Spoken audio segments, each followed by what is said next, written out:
I've seen you laugh more at a funeral than in our bedroom." Those words cut through the air at the Livingston family barbecue as Christopher raised his beer bottle in mock toast.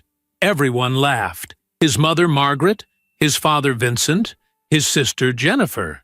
Everyone except Barbara Livingston, who stood frozen, the plate of carefully arranged appetizers trembling slightly in her hands. It wasn't the first time her husband had publicly mocked their intimate life, but something about today felt different. Maybe it was the way Margaret's eyes lingered on her with that mixture of pity and judgment, or how Jennifer leaned over to whisper something to her boyfriend, both of them stealing glances in Barbara's direction. Barbara placed the appetizers on the outdoor table and excused herself to the kitchen. 33 years old, with honey blonde waves and striking green eyes that once radiated confidence, she now moved through spaces like a ghost, careful not to disturb the air around her. The cool interior of the Livingston family home provided momentary refuge from both the summer heat and the searing humiliation. "Need help with anything, dear?" Margaret's voice preceded her into the kitchen, that saccharine tone that never quite masked the criticism beneath. At 58, Margaret Livingston was still striking, her silver-streaked blonde hair perfectly styled, her clothing expensive and tasteful, a constant reminder of the wealthy East Coast family Christopher had been born into. "I'm fine, thank you," Barbara replied, her voice steady despite the turmoil inside. She busied herself arranging deviled eggs on a serving platter, focusing on making each one perfect. "You know," Margaret began, leaning against the counter, "I found the most interesting article about how to spice things up in the bedroom. I could forward it to you." She delivered this with the same casual tone one might use to recommend a recipe for banana bread. Barbara's fingers tightened around the serving spoon. "That won't be necessary. Christopher just wants what any husband wants," Margaret continued, as if Barbara hadn't spoken. "Men have needs, and when those needs aren't met at home—" She let the implication hang in the air like a threatening storm cloud. Through the kitchen window, Barbara could see Christopher gesturing wildly, clearly in the middle of another story. His father, Vincent, laughed appreciatively, clapping his son on the back. At 60, Vincent was still imposing, tall, broad-shouldered, with the same charismatic smile that Christopher had inherited. Father and son, cut from the same cloth, always protecting each other. "I'll keep that in mind," Barbara finally responded, picking up the platter and moving past her mother-in-law. The words were automatic, a defense mechanism developed over 2 years of marriage into the Livingston family. As a business administrator who'd graduated at the top of her class, Barbara had once prided herself on her ability to solve problems, to find logical solutions to complex situations. But this, the constant undercutting, the public humiliation, the way Christopher had systematically dismantled her confidence, this defied logic. When she stepped back outside, Christopher immediately caught her eye. "Here she comes now, my beautiful, brilliant wife," he announced, his words slurring slightly. "Tell them, Barb, about how you organize our bedroom activities like quarterly business reviews." Jennifer snickered. "Complete with PowerPoint presentations? And performance evaluations," Christopher added, triggering another round of laughter. Barbara set down the platter with deliberate care. "I think you've had enough to drink, Chris." "See what I mean?" Christopher stage-whispered to his family. Always managing everything. It hadn't always been this way. When they'd first met 3 years ago at a corporate function, Barbara representing her management consulting firm, Christopher there with the marketing team of his company, he'd been charming, attentive. He'd pursued her with an intensity that had been flattering. Their courtship had been a whirlwind. Romantic dinners, weekend getaways, long conversations about their dreams and ambitions. The change had been so gradual that Barbara hardly noticed it happening. First came the occasional jokes about her being too serious. Then the complaints about her work schedule. After they married, the criticisms became more frequent, more pointed, often delivered with a smile or in front of others so that any objection from her would seem like an overreaction. Barbara's just so proper, you know?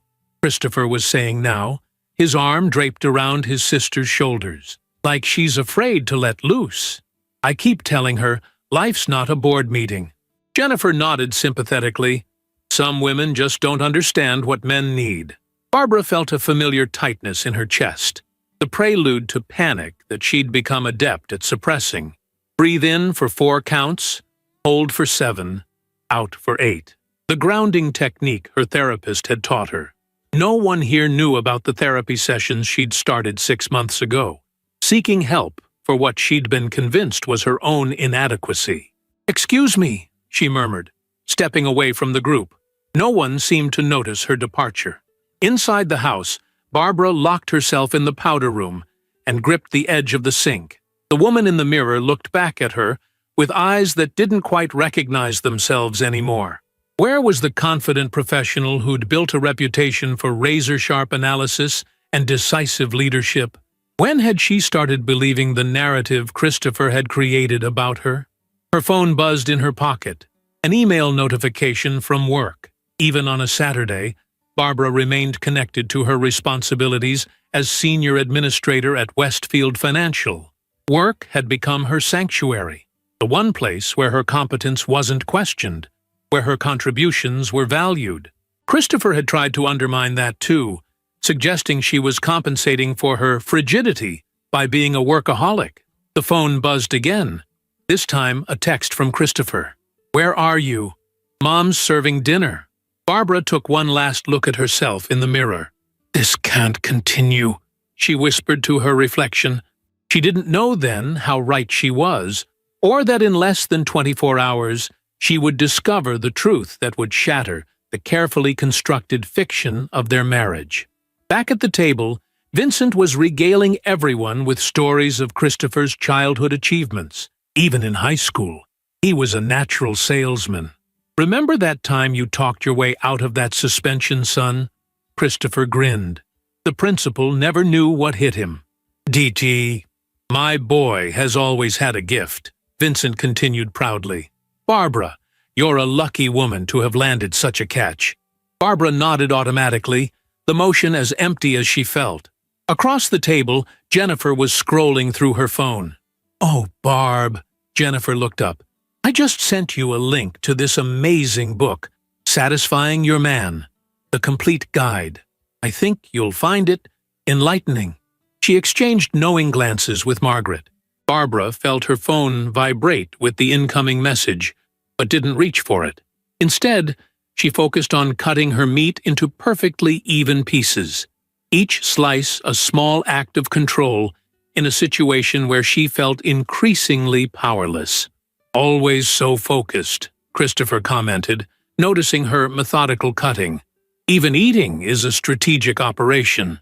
As the family laughed again, something inside Barbara shifted, a subtle realignment, like tectonic plates before an earthquake. She didn't yet know what had changed, only that something had. The seed of a question planted itself in her mind. What if the problem wasn't her at all? Little did she know that this question would lead her to discoveries that would change everything. Revelations that were hiding in plain sight on Christopher's laptop, his bank statements, and in the increasingly frequent late-night phone calls he took in whispered tones on their apartment balcony. For now, though, Barbara simply smiled politely and continued eating, unaware that the first domino was about to fall. Monday morning arrived with merciful normalcy. Barbara woke before the alarm, her body accustomed to early risings despite the emotional exhaustion from the weekend. Christopher lay beside her, snoring softly, oblivious to the storm brewing within his wife. She slipped quietly from the bed, moving through their luxury apartment with practiced silence. The coffee machine hummed to life under her touch, its gentle whirring a comforting constant in a life increasingly filled with uncertainties. Barbara leaned against the granite countertop, watching dawn break over the city skyline through floor-to-ceiling windows. The view had been Christopher's primary selling point when they purchased the apartment 2 years ago, a status symbol more than a home. 3,000 square feet of prime real estate, he'd boasted to his parents during their first dinner here. Worth every penny. Barbara had smiled and nodded, ignoring the twinge of concern about the mortgage that stretched their finances to the limit. Her phone chimed with an email notification. The quarterly performance reviews were due this week. 14 department heads waiting for her assessment. Work, at least, made sense. Numbers didn't lie, performance metrics couldn't be gaslighted, and corporate hierarchies followed predictable patterns. Unlike marriage. "You're up early." Christopher's voice startled her. He stood in the kitchen doorway, hair tousled from sleep, looking deceptively normal. Handsome, even, with his strong jawline and the charisma that had initially drawn her to him. "Big week at work." Barbara poured a second cup of coffee and handed it to him. "A peace offering of sorts. Always is with you." There it was, the subtle dig disguised as observation. "Don't forget, I have that client dinner Wednesday. Wear something less corporate, if you can manage it." Barbara nodded, swallowing the automatic defense that rose to her lips. She'd long ago learned that engaging only prolonged these interactions. "Mom called this morning," Christopher continued, scrolling through his phone with one hand. "Wanted to know if you got Jennifer's book recommendation. I haven't had time to look at it." Christopher glanced up, his expression a practiced mixture of concern and disappointment. "You know they're just trying to help, Barb. Maybe if you weren't so defensive all the time." She turned away, ostensibly to prepare her breakfast, but primarily to hide the flash of anger in her eyes. "I need to get ready for work." Running away from the conversation. Typical. Barbara paused at the kitchen threshold. "We can talk later, Chris. I have a 9 o'clock meeting." His response was to turn his attention back to his phone, dismissing her with his silence. 40 minutes later, Barbara sat in her office at Westfield Financial, reviewing departmental budgets with the focus that had earned her a reputation as the company's most effective administrator. The floor-to-ceiling windows of her corner office offered a panoramic view of the city, a testament to her professional success that contrasted sharply with her crumbling personal life. "Barbara?" Her assistant Michael appeared at the door. "The budget committee is ready for you in conference room A." "Thank you. I'll be right there." She gathered her tablet and notes, straightening her navy blue blazer, armor for the corporate battlefield. The meeting proceeded efficiently, with Barbara guiding the discussion through complex financial projections, with the ease of someone who understood not just the numbers, but the people behind them. This was where she excelled, creating order from chaos, finding solutions to seemingly insurmountable problems. "Excellent work as always, Barbara," remarked Gerald Westfield, the company's CEO, as the meeting concluded. "Your analysis of the third-quarter projections gave us exactly the clarity we needed." She accepted the compliment with a professional nod, while inside, a small voice wondered why such acknowledgments felt hollow lately. There had been a time when professional recognition filled her with satisfaction, but now it seemed to highlight the stark contrast between her work life and home life. Back in her office, Barbara found herself staring at her wedding photo, prominently displayed on her desk. It had been taken 2 years ago, Christopher beaming with pride, her own smile radiant with hope. What had happened to that couple? When had the cracks started to form? Her phone buzzed with a text from Christopher. "Transferring money to joint account for mortgage payment." Password? Barbara frowned. The mortgage payment had been processed last week. She'd handled it herself, as she did most of their financial matters. She typed back, "Already paid it. Last Thursday." 3 dots appeared, disappeared, then reappeared. Finally, right. Forgot. Something about the exchange felt off, but Barbara had little time to dwell on it, as her afternoon schedule filled with back-to-back meetings. It wasn't until nearly 6 o'clock that she finally had a moment to breathe. "Heading out?" Michael asked, poking his head into her office. "Soon. Just need to finish these compliance reports." "Don't stay too late. Even company superstars need rest." He gave her a friendly smile before departing. Barbara turned back to her computer, but Christopher's text about the mortgage payment continued to nag at her. On impulse, she logged into their joint bank account. something she hadn't done in several weeks, having delegated the task of bill payments to their automated system.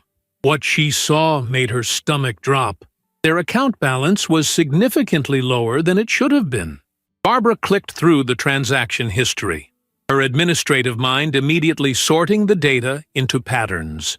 Multiple withdrawals to unfamiliar accounts, several transfers to what appeared to be online payment processors, a recurring charge to a subscription service she didn't recognize. Barbara sat back in her chair, her heart pounding.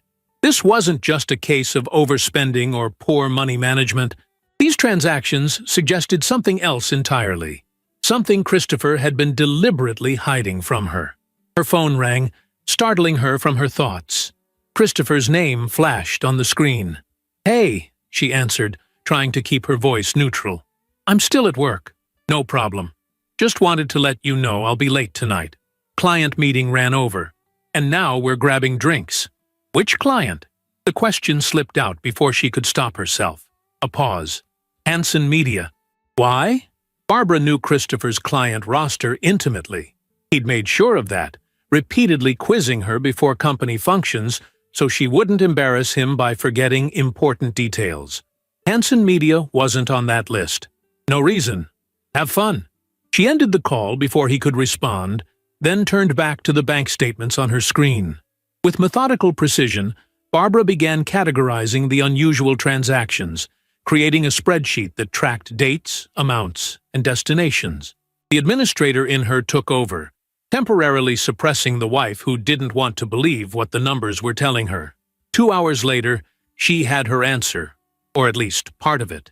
Over the past 6 months, nearly $15,000 had disappeared from their joint account, funneled into what appeared to be online gambling sites. Another 1,500 had gone to subscription services with vague generic names but hefty monthly fees. Barbara sat in her darkened office, the spreadsheet glowing accusingly on her screen. The pieces were starting to fit together.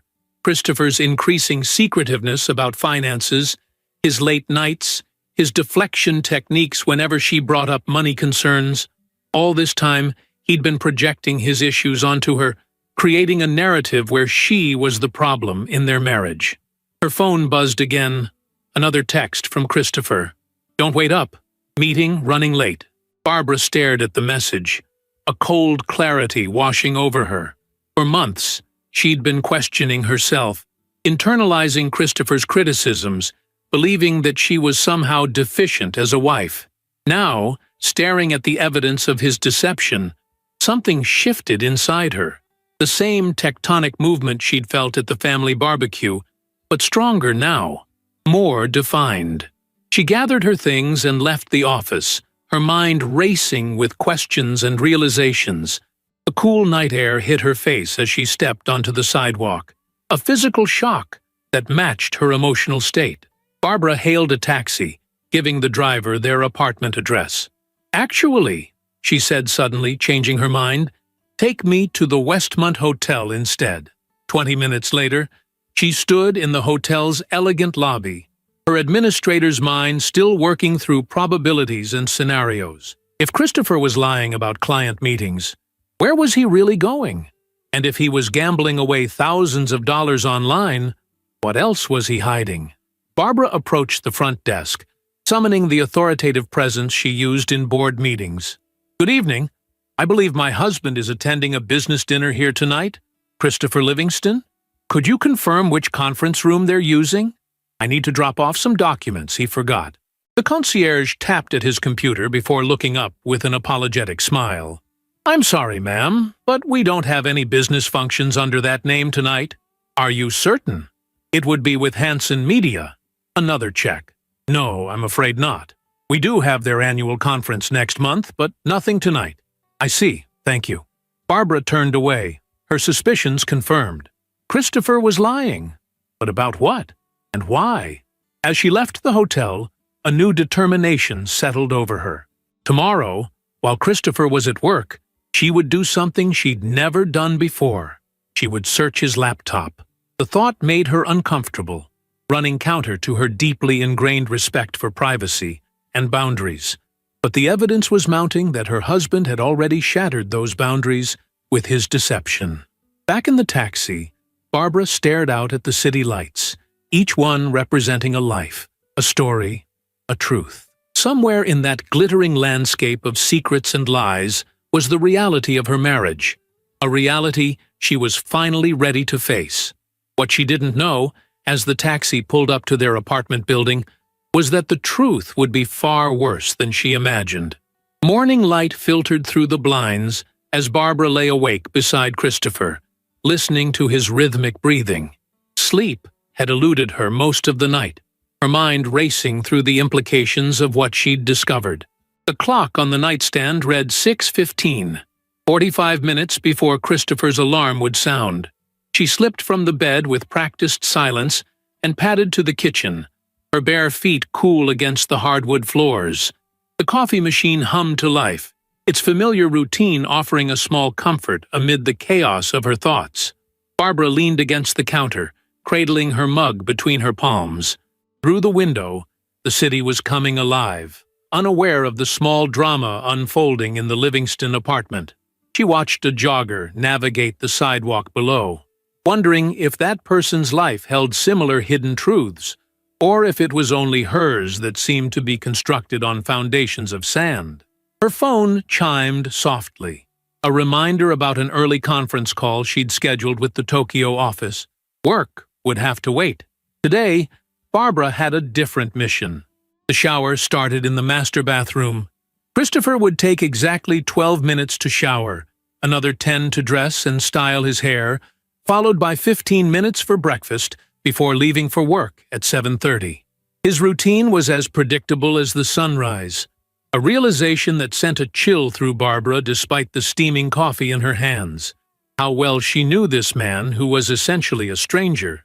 At precisely 7:27, Christopher appeared in the kitchen, dressed impeccably in a charcoal suit and burgundy tie. He moved with the confidence of someone who believed his own fiction, the successful marketing professional, the devoted husband, the man with nothing to hide. "You're up early," he commented, pouring himself coffee. "Tokyo conference call," Barbara replied, the lie coming easily. "I need to handle it from home before heading to the office." Christopher nodded absently, his attention already on his phone. "I might be late again tonight. Quarterly planning sessions." "Of course." Barbara kept her voice neutral, suppressing the urge to confront him with what she knew, or suspected. Not yet. She needed more evidence. "You know what these sessions are like," he continued, buttering a piece of toast. "Endless presentations, departmental politics. Andrews is pushing for a bigger slice of the budget again." The casual lie hung between them, invisible but tangible. Barbara wondered how many such fabrications she'd accepted without question over the years. "Good luck with that," she said, managing a smile that didn't reach her eyes. At 7:32, Christopher kissed her cheek, a gesture as empty as his words, and left for work. Barbara waited 10 minutes to ensure he wouldn't return for something forgotten, then moved with purpose toward his home office. The room was meticulously organized, another facade. The large mahogany desk dominated the space, Christopher's laptop conspicuously absent. He'd taken it to work. Barbara opened the desk drawers methodically, finding nothing unusual until she reached the bottom right drawer. Beneath a stack of manila folders lay a second laptop, older, its surface scratched from use. Barbara stared at it, her heart pounding. Why would Christopher need a second laptop? And why keep it hidden? With trembling fingers, she lifted it from the drawer and opened the lid. The screen came to life, requesting a password. Barbara hesitated, guilt warring with determination. Was she really going to do this? Invade Christopher's privacy so completely? The memory of the bank statements steeled her resolve. The truth, however painful, was preferable to living a lie. What would Christopher use as a password? Barbara tried his birthday. Access denied. His childhood street address. Access denied. Their wedding date. Access denied. She sat back, frustrated, but not surprised. Christopher was too careful for such obvious choices. Her eyes scanned the office, searching for inspiration. On the bookshelf stood a small trophy, Christopher's pride and joy from his college days. Theta Chi Marketing Challenge Champion, read the inscription. Barbara typed Theta Chi Champ into the password field. Access denied. She tried variations. Theta Chi Winner, Marketing Champ, with no success. Finally, on a hunch, she typed Theta Chi Champ 2012, the year he'd won the award. The screen changed, granting access. Barbara released a breath she hadn't realized she was holding. The desktop appeared, cluttered with icons and folders. Where to begin? She started with the browser history, her administrator's mind organizing the data even as her wife's heart braced for what she might find. The pattern became clear almost immediately. Multiple daily visits to gambling sites, poker, sports betting, casino games, hours spent on platforms with innocuous names that, when searched, revealed themselves to be adult content subscription services. The browser's password manager revealed the extent of Christopher's digital life: accounts on 12 different gambling platforms, memberships to numerous adult content sites, forum profiles for online communities dedicated to both activities. Barbara's stomach churned, but she pressed on, opening his email account. More revelations, confirmation emails for wire transfers, payment receipts, promotions for VIP gambling experiences, correspondence with customer service representatives regarding disputed charges. And then she found something that made her blood run cold. An email thread with someone named Marcus Delgado, the subject line reading, Payment Plan Options. Barbara opened it, scanning the increasingly threatening tone of the messages. Final notice, read the most recent email from 3 days ago. $15,000 due by end of month or we escalate. You know the terms. Loan shark. The realization hit Barbara with stunning clarity. Christopher had borrowed money from a loan shark to cover his gambling debts. She continued searching, uncovering bank statements for accounts she hadn't known existed, credit card statements showing massive cash advances, and most disturbing of all, documents indicating their apartment had been used as collateral for a personal loan from a company called Fast Cash Solutions. Barbara sat back, overwhelmed by the scope of Christopher's deception. Their financial security, their home, their future, all of it had been compromised without her knowledge. As she was about to close the laptop, a calendar notification popped up on the screen. Dr. Harrison, 2 p.m. The name was unfamiliar, but something about the entry caught Barbara's attention. She opened the calendar app, finding similar weekly appointments dating back 4 months. A quick search revealed that Dr. Andrew Harrison was a therapist specializing in addiction treatment, with an office downtown. Christopher was seeing a therapist? The revelation was so unexpected that Barbara almost laughed. All this time, he'd been projecting his issues onto her, making her feel inadequate when he was the one seeking help. But why keep it secret? And more importantly, why continue the destructive behaviors if he was in treatment? She returned to the email account, searching for correspondence with Dr. Harrison. Several threads appeared, containing appointment confirmations and, Barbara hesitated before clicking, session summaries. The ethical implications of reading someone's private therapy notes gave her pause, but the stakes were too high now. Her financial security, her home, her reputation, all were at risk. The emails revealed a man struggling with impulse control disorders, using adult content as an escape mechanism, and gambling to generate excitement that he claimed was missing from his life. Most disturbing were the therapist's notes about Christopher's displacement behaviors, projecting his own inadequacies onto his wife to avoid facing his issues. Patient continues to externalize responsibility, read one assessment. Describes wife as cold and controlling when confronted with evidence of his own problematic behaviors. Resistance to accountability remains primary obstacle to progress. The words blurred as tears filled Barbara's eyes, not of sadness, but of vindication and anger. For 2 years, She'd internalized Christopher's criticisms, believing something was fundamentally wrong with her.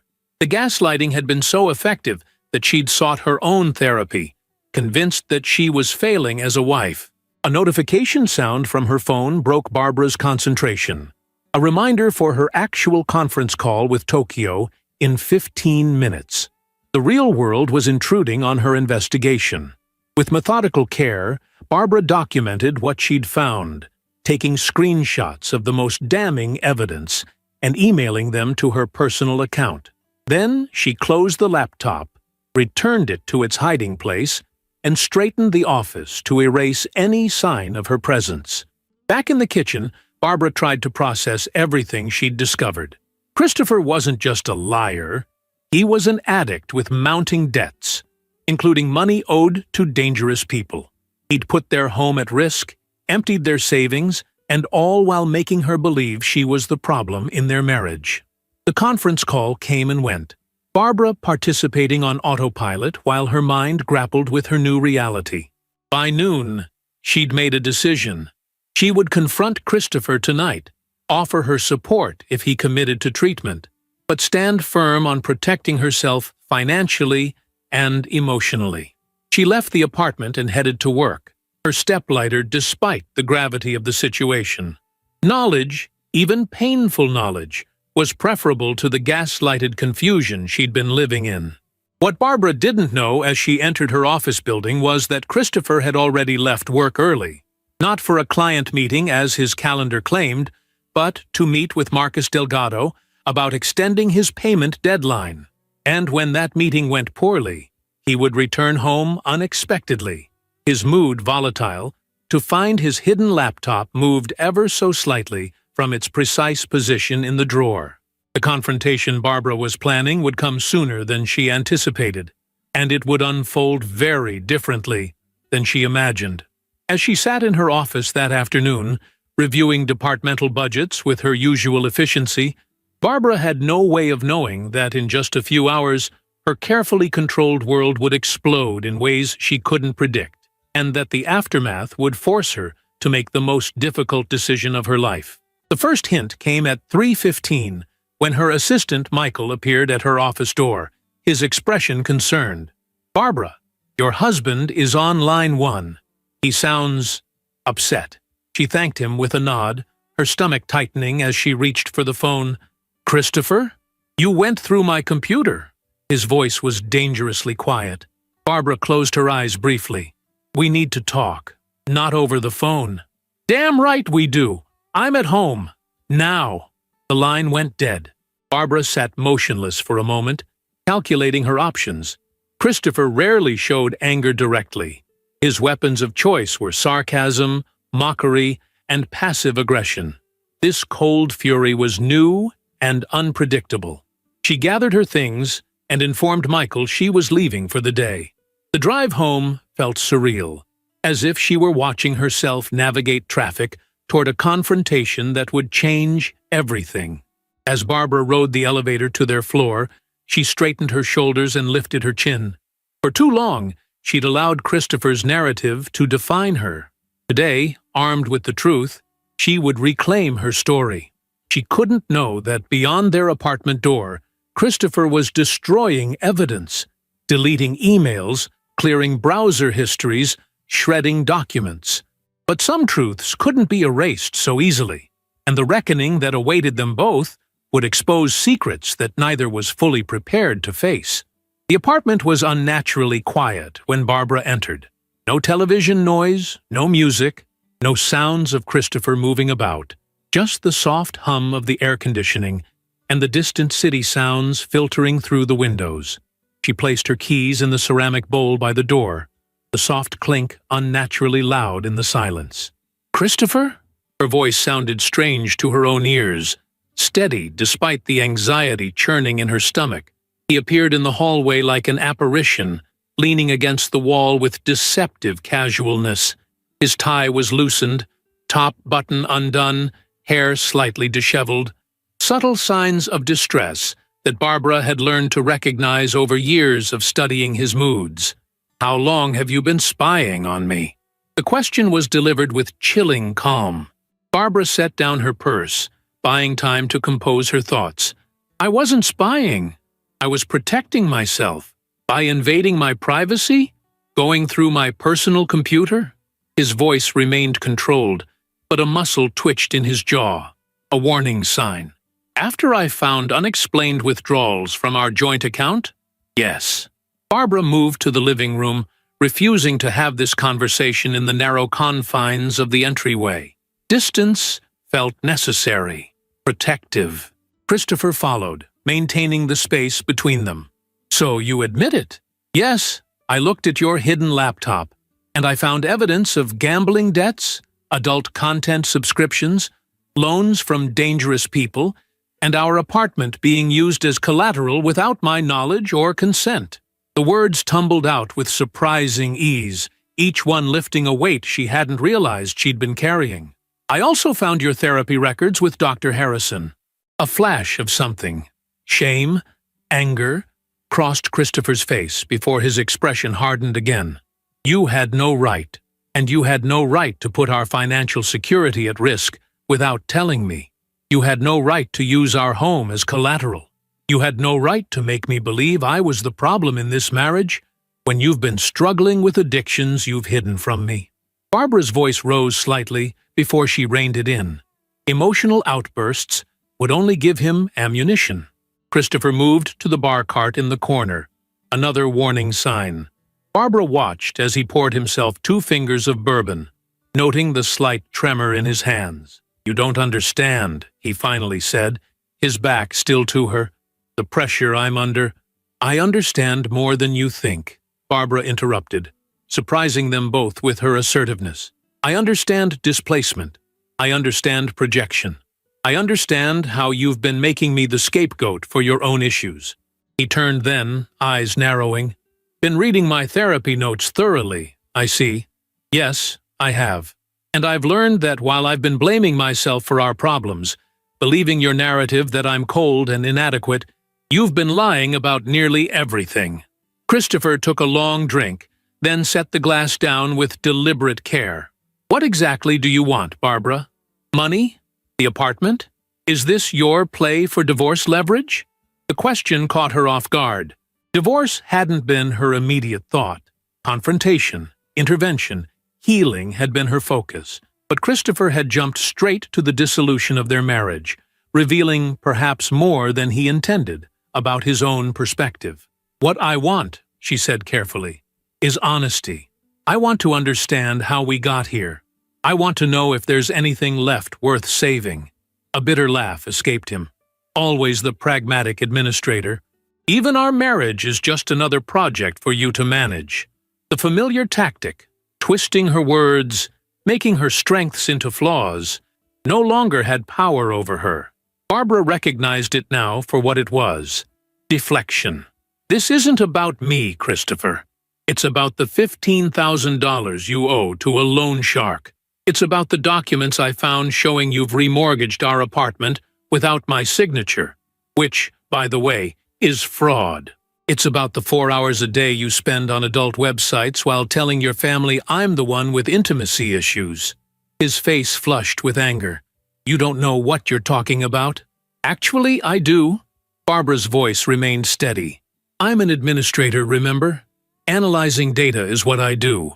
And the data shows a man in serious trouble who's been blaming his wife instead of facing his problems. Christopher's glass hit the bar cart with enough force to make the other bottles rattle. So that's it? You've made your assessment, compiled your report? What's the verdict, Barbara? Am I just another failed project for you? That depends on you. She took a step forward, maintaining eye contact. Are you willing to admit you have a problem? Are you willing to get real help? Not just go through the motions with Dr. Harrison while continuing the same behaviors? Are you willing to stop using me as your emotional punching bag? For a moment, something vulnerable flickered in Christopher's eyes, a glimpse of the man she'd fallen in love with, the man still buried somewhere beneath layers of addiction and deception. But it vanished as quickly as it appeared, replaced by the defensive mask she'd grown to know all too well. This is ridiculous. You snoop through my private things, Make wild accusations and then position yourself as my savior? He poured another drink.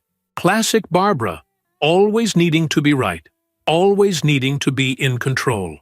The words hit their mark, an old insecurity she'd worked hard to overcome. But this time, Barbara recognized the manipulation for what it was. "I've made an appointment with a financial advisor for tomorrow," she said, changing tactics. "I need to understand exactly what our situation is and what options we have. I'd like you to come with me." Christopher's laugh was harsh. "So you can humiliate me?" "No thanks." "So we can start fixing this together," Barbara corrected. "But if you refuse, I'll go alone. Either way, I'm taking control of our finances immediately." "You can't do that." "Actually, I can. As of this morning, I've frozen our joint accounts and credit cards. I've transferred my personal savings to an account you can't access. And I've consulted with a lawyer about the fraudulent remortgage of our apartment." The color drained from Christopher's face. "You what?" "I'm protecting myself," Barbara said simply. "Something I should have done a long time ago." Christopher's expression darkened. "You think you're so clever, don't you? The perfect Barbara Livingston, always one step ahead." He moved closer, invading her space. "Did it ever occur to you that I need those accounts for legitimate business expenses? That you might be sabotaging my career with your paranoia?" Barbara held her ground. "Any legitimate expenses can be approved by me until we sort this out. And we both know your career isn't the issue here." "You sanctimonious bitch!" The words were whispered, almost gentle in their delivery, which made them all the more menacing. Barbara flinched, but didn't retreat. "Name-calling won't change the facts, Christopher. You need help, and our marriage needs truth if it has any chance of surviving."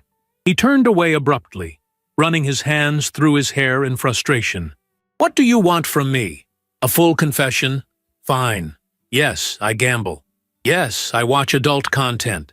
Yes, I've made some financial decisions without consulting you. Is that what you needed to hear?" "It's a start," Barbara acknowledged. "But it's not just some financial decisions. You've put us $15,000 in debt to a loan shark. You've committed fraud by remortgaging our home without my consent. You've been systematically draining our accounts while making me believe I'm the problem in our marriage. These aren't small infractions, Christopher. They're serious breaches of trust." He was silent for a long moment, staring out the window at the cityscape below. When he finally spoke, his voice had a defeated quality that Barbara had never heard before. "I didn't mean for it to get this bad." It was the closest thing to an admission she'd heard, and Barbara felt a momentary surge of hope. Perhaps there was a path forward after all. "I believe you," she said carefully, "but intention doesn't change our reality. We need professional help, financial counseling, addiction therapy, marriage counseling if we want to save this relationship." Christopher turned to face her, his expression unreadable. "And if I refuse?" The question hung in the air between them, heavy with implication. Barbara had been preparing for this moment since she'd discovered the truth, had rehearsed her answer during the drive home. Still, saying the words aloud felt momentous. "Then I'll have no choice but to file for divorce and protect myself legally." Christopher's laugh was hollow, always so clinical, so detached. "Do you even care about me at all? Or am I just a failing investment you're ready to dump?" The question stung, but Barbara recognized it as another deflection tactic. "I've spent 2 years believing I was failing you, Christopher. I've endured public humiliation from you and your family. I've questioned my worth as a wife, as a woman, as a person. And still, I'm standing here offering to help you through this, if you're willing to do the work. If that's not caring, I don't know what is." Something shifted in Christopher's eyes, a flash of recognition, perhaps even remorse, but it was quickly replaced by his practiced defensiveness. "You make it sound so simple." "It's not simple at all," Barbara countered. "It's going to be incredibly difficult, but continuing as we are isn't an option. Not anymore." Christopher moved to the sofa and sat heavily, suddenly looking exhausted. "I need time to think." Barbara nodded. "I understand. we don't have much time. Marcus Delgado is expecting $15,000 by the end of the month, according to the emails I found. That's less than 2 weeks away. At the mention of Delgado's name, Christopher's head snapped up. You contacted him? No, but I saw the threatening emails. Who is he, Christopher? What kind of danger are we in? Christopher ran a hand over his face. He's not someone you want to know, and if you've frozen our accounts, you've just made things much worse. A chill ran down Barbara's spine. Then help me understand what we're dealing with. Let me help you fix this. For a moment, it seemed Christopher might finally open up, might finally share the full truth of their situation. But, as quickly as the vulnerability appeared, it vanished behind his walls of denial and deflection. I don't need your help, he said, standing abruptly. I'll handle Delgado my way. As for the rest, the gambling, the adult content, those are my business, not yours. Barbara felt the last glimmer of hope fade. They became my business when you started blaming me for your issues, when you humiliated me in front of your family, when you made me believe I was frigid and inadequate while you were spending hours online instead of connecting with your wife. Christopher grabbed his keys from the coffee table. I need some air. Running away won't solve anything, Barbara said quietly. Neither will your control freak approach. He moved toward the door, pausing with his hand on the knob. By the way, my mother called earlier. The family dinner for my birthday is still on for Saturday. Try not to share your wild theories with them, will you? A casual reminder of his upcoming 35th birthday celebration, an event she'd been dreading even before her discoveries, struck Barbara as surreal. How could they possibly maintain the facade of a happy couple in front of his family now? Christopher, just be there, Barbara. 7 o'clock. Wear something nice. With that, he was gone, the door closing firmly behind him. Barbara stood motionless in the center of their living room, surrounded by the trappings of a life built on illusions. The expensive furniture, the art they couldn't really afford, the appearances they'd worked so hard to maintain, all of it seemed hollow now. Her phone chimed with a text message. She retrieved it from her purse, half expecting to see Christopher's name. Instead, it was from Jennifer, his sister. Don't forget the bakery order for Saturday. Chocolate hazelnut, his favorite. And I'm sending you a book on spicing up your marriage. Early birthday gift for my brother. Barbara stared at the message, a strange calm settling over her. The continued assumption that she was the problem, the casual disregard for her feelings, the family's complicity in Christopher's narrative, it all crystallized in that moment into perfect clarity. Saturday's birthday dinner would indeed be a turning point in their marriage, but not in the way Christopher or his family might expect. If they wanted truth, Barbara would give them truth, all of it, in ways they couldn't ignore or dismiss. As she began composing a carefully neutral response to Jennifer, Barbara's mind was already formulating a plan, one that would finally bring the painful truth into the light, forcing Christopher to confront his demons and his family, to see the reality they'd been denying. What none of them knew, least of all Christopher, was that Barbara had reached her breaking point. The dutiful, accommodating wife they thought they knew was gone, replaced by a woman determined to reclaim her dignity, her financial security, and her truth, no matter the cost. The days leading up to Christopher's birthday dinner passed in a strange détente. He returned home late that night, sliding into bed without a word, maintaining his silence through breakfast the next morning. Barbara matched his reserve, both of them orbiting each other like celestial bodies, connected yet distant. At work, Barbara moved through her responsibilities with mechanical precision, her mind constantly returning to the decision she'd made. The meeting with the financial advisor had been revelatory and devastating. Without Christopher present, she'd laid out everything she'd discovered.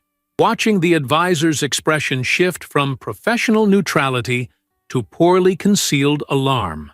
Mrs. Livingston, he'd said finally, your situation is more precarious than you realize.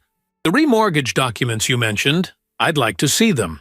When Barbara produced copies of what she'd found on Christopher's laptop, The advisor's concern deepened visibly. "This isn't just a second mortgage," he explained. "This appears to be a high-interest loan using your property as collateral from a company that, let's say, operates in regulatory gray areas. And without your signature as co-owner," he'd paused, choosing his words carefully, "there could be serious legal implications." By Thursday, Barbara had assembled a complete financial picture of their situation, and it was grim. Beyond the $15,000 owed to Marcus Delgado, Christopher had accumulated nearly $30,000 in credit card debt across 6 different cards she hadn't known existed. The remortgage was actually a $75,000 loan against their property equity, with terms that could only be described as predatory. Most disturbing was the discovery that Christopher had been lying about his income for at least a year. His actual salary was 30% lower than what he'd claimed. The difference apparently made up through sporadic gambling wins that had long since been overshadowed by mounting losses. Friday morning, Barbara sat in her therapist's office, exhausted from nights of minimal sleep. "You've made your decision?" Dr. Ellis asked, after Barbara had updated her on the week's discoveries. Barbara nodded. "I'm going to expose everything at the birthday dinner tomorrow night." "That's a significant step," the therapist observed neutrally. "What do you hope to accomplish?" "The truth," Barbara said simply. "For 2 years, I've been painted as the problem. Cold, controlling, inadequate. Christopher's family has been complicit in that narrative. They deserve to know what's really happening. And after the truth comes out," Barbara's gaze remained steady, "then I leave, with or without their understanding. Are you prepared for the fallout? For Christopher's reaction? For his family's response?" A small, sad smile crossed Barbara's face. "I've spent 2 years preparing for other people's reactions, Dr. Ellis. Monitoring my words, adjusting my behavior, trying to be what everyone wanted. I'm done with that now." When she left the therapist's office, Barbara felt lighter somehow. The decision was made. The path forward, while difficult, was clear. That evening, as she and Christopher maintained their careful distance in the apartment, her phone buzzed with a text from Margaret Livingston. "Barbara dear, remember Christopher prefers you in blue for family photos. And I've invited the Hendersons. Christopher's father is hoping to discuss some business opportunities with Thomas. See you at 7 sharp." The casual presumption, the subtle control masked as helpful advice. Once it would have sent Barbara into a spiral of anxiety and compliance. Now she simply set the phone aside without responding, focusing instead on her preparations for the next evening. As Christopher slept, Barbara sat in the living room with her laptop, meticulously organizing the evidence she'd gathered. Bank statements, credit card bills, loan documents, emails from Marcus Delgado, screenshots of gambling accounts and adult website subscriptions, Dr. Harrison's therapy notes detailing Christopher's addictions and deflection behaviors. She transferred everything to a secure folder on her phone, then created a backup on a small flash drive that she tucked into her purse.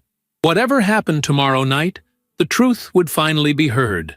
Saturday dawned bright and clear, the kind of perfect late summer day that seemed to mock the storm brewing within the Livingston marriage. Barbara rose early, leaving Christopher sleeping as she went for a long walk through the nearby park. The familiar paths and morning joggers grounded her, reminding her of a world beyond her immediate crisis. When she returned, Christopher was in the shower. She could hear him singing, actually singing, as if it were any normal morning, as if their lives weren't balanced on a knife's edge. The disconnect was jarring. They moved through the day in their separate orbits, exchanging only necessary information. "The gift is on the hall table. We should leave by 6:30 to avoid traffic." Small talk from strangers sharing space. At 5:45, Barbara began preparing for the evening. She chose her outfit with deliberate care. Not the blue Margaret had suggested, but a striking emerald dress that complemented her eyes and brought out the golden highlights in her hair. She applied her makeup with precision, her hands steady, despite the gravity of what lay ahead. When she emerged from the bedroom, Christopher was waiting by the door, handsome in a tailored gray suit. For a moment, looking at him, Barbara felt a pang of what might have been the life they could have built if honesty had formed its foundation. "You look beautiful," he said, the first genuine compliment he'd offered in months. "Thank you." Barbara gathered her purse, checking once more that the flash drive was secure in the inner pocket. The drive to the Livingston family home passed in silence, the late summer evening painting the city in golden hues. Barbara watched the familiar landmarks pass by, knowing this journey represented more than just a birthday celebration. It was the final act of a marriage built on illusions. Margaret greeted them at the door, elegant as always in a navy blue dress that emphasized her still slender figure. "There you are. Everyone's already here." Her eyes swept over Barbara's green dress, the slight tightening of her lips the only indication of her disapproval at the color choice. The Livingston home was a showcase of old money and careful curation. Original artwork on the walls, antique furniture polished to a high shine, fresh flower arrangements positioned just so. Barbara had once been intimidated by its perfection. Now she saw it as another facade, another carefully maintained illusion. Vincent Livingston emerged from his study, greeting his son with a hearty embrace, before offering Barbara the briefest of kisses on the cheek. "You're looking well," he said, his tone suggesting mild surprise at the observation. The living room was filled with familiar faces, family friends, business associates, Jennifer and her latest boyfriend. Barbara accepted a glass of champagne from a passing server, noting with grim amusement that it was the expensive brand Christopher had always insisted on. Appearance above substance, as with everything in the Livingston world. "Barbara!" Jennifer approached, air-kissing her cheeks. "Green is a choice." She lowered her voice conspiratorially. "Mom's having a minor conniption. You know how she is about the family photos? Some things are more important than color coordination," Barbara replied mildly, taking a sip of her champagne. Jennifer blinked, unused to even this gentle pushback. "Well, I suppose. Oh, did you get the book I sent? Reigniting the Flame? The reviews say it's life-changing for women who struggle with, you know." She made a vague gesture that somehow managed to be both dismissive and condescending. "I did." Barbara maintained her pleasant expression. "I'm sure Christopher will find it enlightening when he reads it." Before Jennifer could process this unexpected response, Margaret called for everyone's attention, announcing that dinner would be served in 15 minutes. "And then," she added with a significant look at Christopher, "we have some exciting news to share." Barbara caught Christopher's eye across the room, noting his momentary confusion. Whatever announcement his mother had planned, he clearly wasn't privy to it. Dinner was served in the formal dining room, crystal and silver gleaming under the chandelier's light. Barbara found herself seated between Thomas Henderson, the business connection Vincent was cultivating, and an elderly aunt who seemed primarily interested in her wine glass being kept full. Across the table, Christopher held court, charming and attentive, the perfect son and host. Watching him, Barbara marveled at his ability to compartmentalize, to present this flawless exterior while his life crumbled behind the scenes. The meal progressed through multiple courses, each more elaborate than the last. Barbara ate little, her stomach tight with anticipation. She noticed Margaret watching her with narrowed eyes, interpreting her lack of appetite as another personal failing, no doubt. Finally, as dessert was served, the chocolate hazelnut cake Christopher favored, Vincent rose, tapping his glass for attention. "Before we celebrate another year of Christopher's life, Margaret and I have an announcement." He beamed at his son. "Henderson Capital has agreed to bring Christopher on as their new marketing director, with a substantial increase in salary and benefits." The table erupted in congratulations as Christopher accepted the news with practiced modesty. Barbara felt a chill run through her. Another job? When their financial house of cards was on the verge of collapse? "A toast," Vincent continued, raising his glass. To Christopher, the son any father would be proud of, the businessman any company would be fortunate to have, and the husband who— He paused, his gaze sliding briefly to Barbara with poorly concealed disapproval.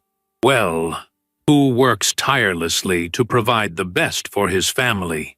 Glasses were raised around the table.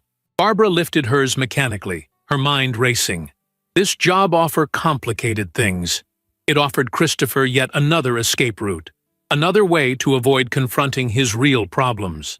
"Speech!" someone called, and Christopher rose, glass in hand, the picture of successful confidence. "Thank you all for being here tonight," he began, his voice warm with practiced sincerity. "Especially my beautiful wife, Barbara." He gestured toward her, the perfect, attentive husband. "I know I'm not always the easiest person to live with." Gentle laughter rippled around the table. "But she puts up with me, for better or worse." Christopher's smile didn't reach his eyes as they met Barbara's across the table. "Even if she is a little reserved in certain areas."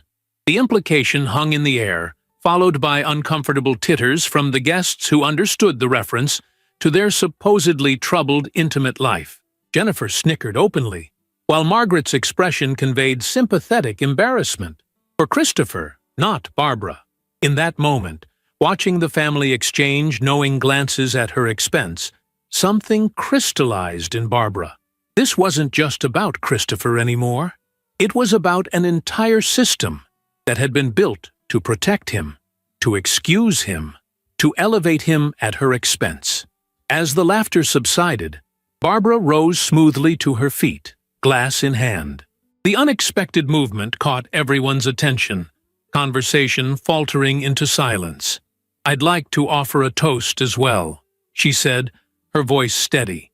"To truth." Confusion flickered across the assembled faces.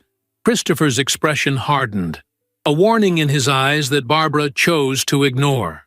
"For those who don't know me well," she continued, "I'm an administrator by profession. I analyze data, identify patterns, solve problems.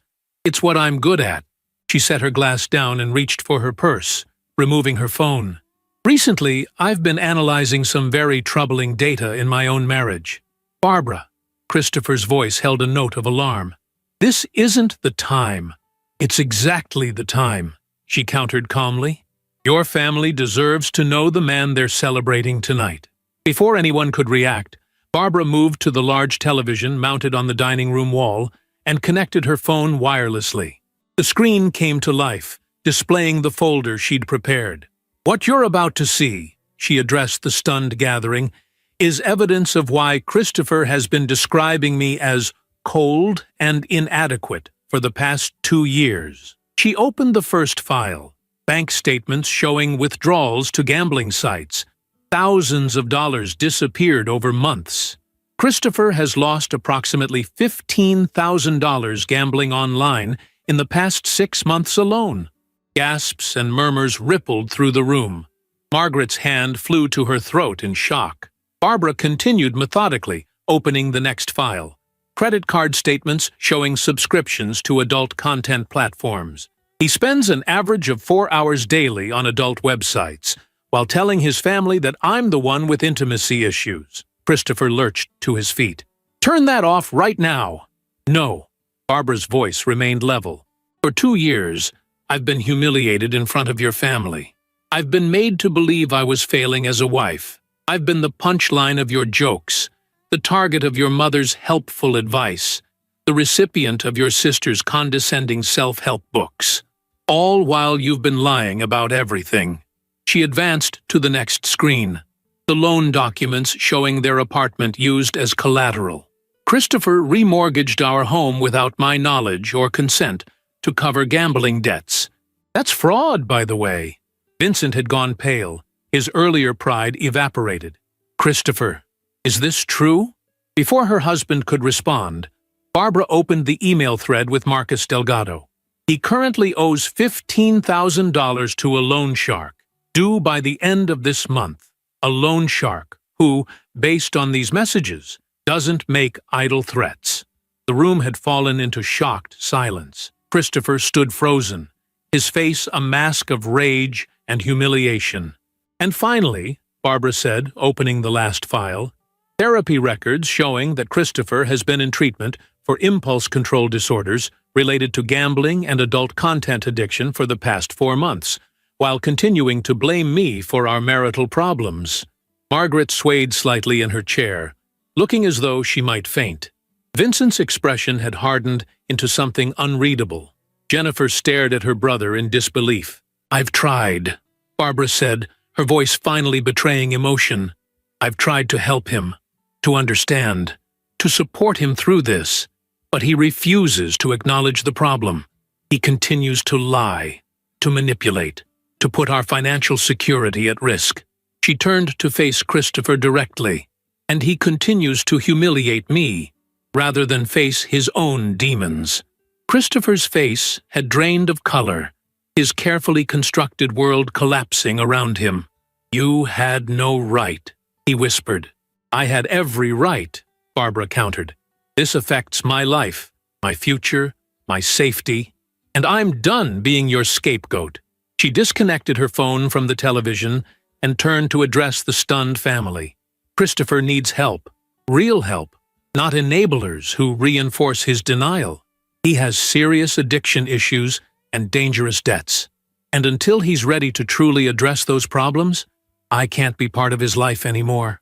Margaret had begun to weep silently. Vincent's jaw was clenched so tight, a muscle twitched in his cheek.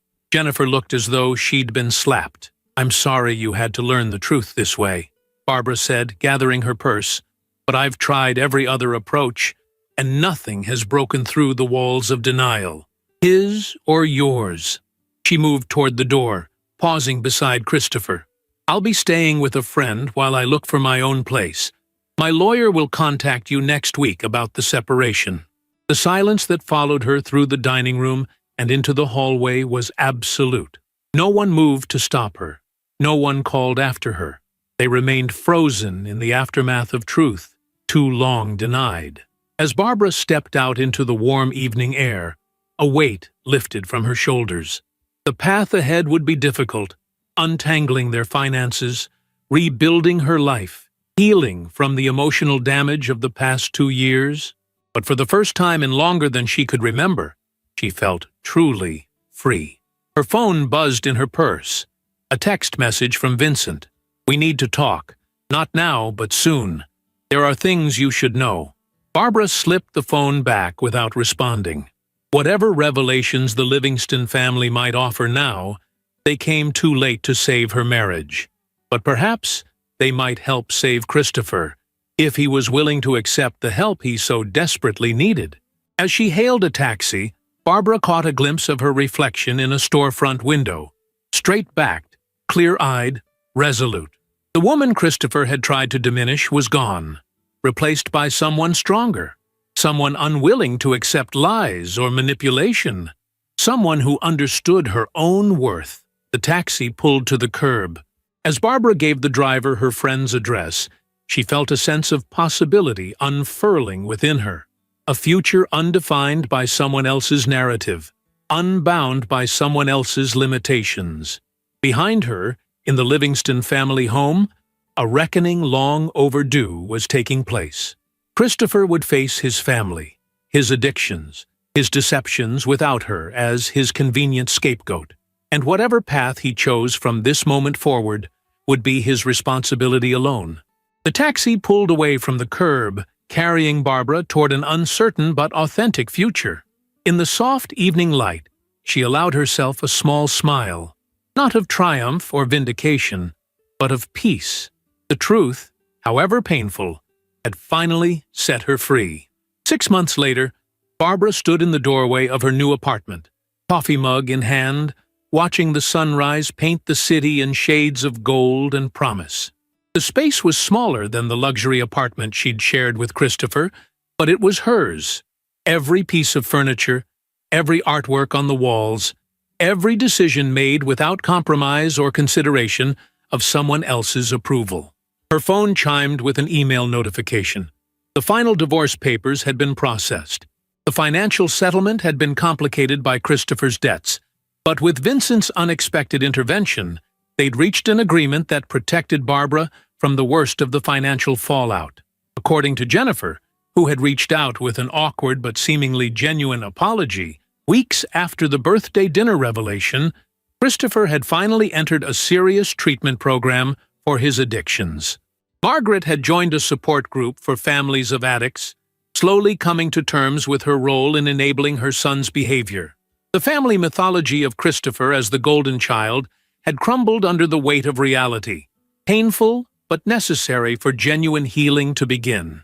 Barbara set her mug down and prepared for work, straightening the blazer of her new suit. A promotion to executive level at Westfield Financial had come through last month, recognition of the leadership skills she'd demonstrated even while navigating personal crisis. As she locked her apartment door, Barbara reflected on the journey of the past 6 months. The pain hadn't disappeared entirely. Betrayal left scars that would take time to fade. But in its place had grown something unexpected: compassion. Not just for Christopher and his struggles, but for herself, for the woman who had believed herself inadequate, who had internalized others' projections, who had sought validation from those determined to diminish her. That woman was gone now. In her place stood someone wiser, stronger, and infinitely more certain of her own worth. Someone who understood that true intimacy began with honesty, and that no relationship could thrive in the shadow of secrets and lies. Barbara stepped into the elevator, ready to embrace whatever the day might bring, secure in the knowledge that her story was now her own to write. One truth, one day, one choice at a time. If you enjoyed the story, leave a like and subscribe to the channel. And drop a comment below. What city are you watching from? And if your heart tells you to, feel free to leave me a tip on Buy Me a Coffee. Just check the first pinned comment. Thanks for keeping me company and for the coffee, and I'll see you in the next story.